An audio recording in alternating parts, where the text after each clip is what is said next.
They're not shares. This is not a company. It's not a publicly traded equity. This is a protocol and a token that moves value on a network. So very similar to like email and data packets that move between email providers to be able to settle that message, that I send you from my Yahoo to your Gmail. That's the internet of information and the email protocol that allows those to settle between providers. Used to, back in the day, AOL, you had to have AOL in order to receive, from somebody else at AOL. You couldn't send AOL to Yahoo on the emails until the email protocol was the thing. This is a protocol that settles value. So you can imagine at scale the amount of payments globally that happen daily. They've never seen a market cap of a protocol or a network that worked globally until Bitcoin. And now, if you were using actual markets and banks and institutions settling value, that value is significantly higher than what moves over Bitcoin every single day. And again, the throughput would be required for that. And that's why the XRPL is uniquely positioned to be able to handle all those things. But when it comes to total market cap, the available supply and the total supply are two very different things. All shares are being traded at all times on the stock market. There's not like you can lock up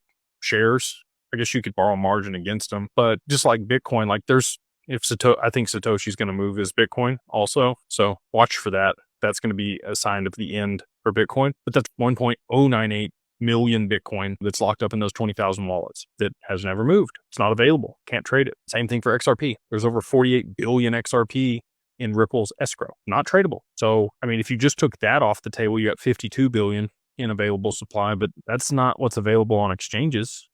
Uphold has about 5 billion in retail's hands on their exchange. Coinbase is down to like almost nothing available for trade for XRP on its exchange. So, there might be a billion, 2 billion, probably less than 2 billion available on the exchanges for people to buy and trade. So, if you're thinking about like, well, it's going to take this much money to move the market cap, it doesn't work that way. There's only 1/50th of the supply maximum available for trade. So now those numbers come way, way down for the amount of inflows that are going to be required in order to push the price up to a lot of these higher levels. And again, if you had ridiculous amounts of demand for an asset and not that much supply, it really just comes down to economics. Like everybody took economics in high school.